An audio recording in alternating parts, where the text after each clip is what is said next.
వెళ్తే కృష్ణా జిల్లా గుడివాడలో సిపిఐ సిపిఎం పార్టీలు తలపెట్టిన ఆర్డీఓ కార్యాలయం ముట్టడి రణరంగంగా మారింది. పోలీసుల లాఠీ చార్జ్తో ఆర్డీఓ ప్రాంగణం దద్దరిల్లింది. నందివాడ మండలం ఇల్లపర్రులో దళితుల భూమి కోసం ఆర్డీఓ కార్యాలయం ముట్టడి కార్యక్రమాన్ని చేపట్టారు. ఇల్లపర్రు దళితులు ఆర్డీఓ ఆఫీస్కి ర్యాలీగా వచ్చారు.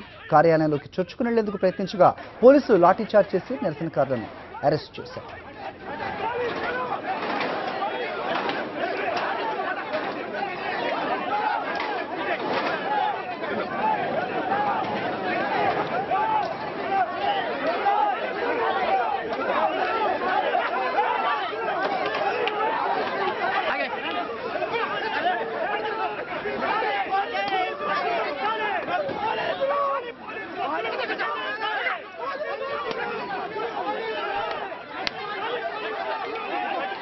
దయచేసి దీన్ని శాంతి భద్రతల సమస్యగా మార్చొద్దు.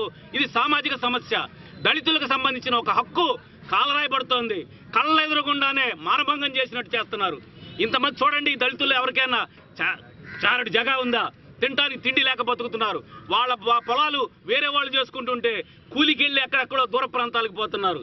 మరి ఇంత బాధామయమైన పరిస్థితుల్లో దీన్ని ఆలోచన చేసి సామాజిక స్పృహతో పరిష్కారం చేయాలి, కానీ దీన్ని లా అండ్ ఆర్డర్ సమస్య చేసి చితకబాదుదామని ఆలోచన చేస్తే ఇంతకన్నా నిరంకుశమైన ప్రభుత్వం ఉండదు. ఈ రోజు రోడ్డున పడ్డాం, ఈ రోజు వచ్చాం. ఈ రోజు ఏదో అరెస్టులతో సమస్య పరిష్కారం కాదు. ఈ రోజు అరెస్టులు చేస్తే మేము ఇప్పుడే హెచ్చరిక చేస్తున్నాం. పోలీస్ స్టేషన్ నుంచి కూడా కదలం, మీరు బెయిల్ ఇచ్చినా కూడా వెళ్ళాం. ఆ సమస్య ఏదో పరిష్కారం అయ్యే వరకు ఇక్కడే కూర్చుంటాం, ఇక్కడే ఉంటాం.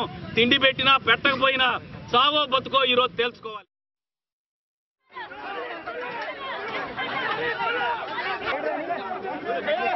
Hey, hey,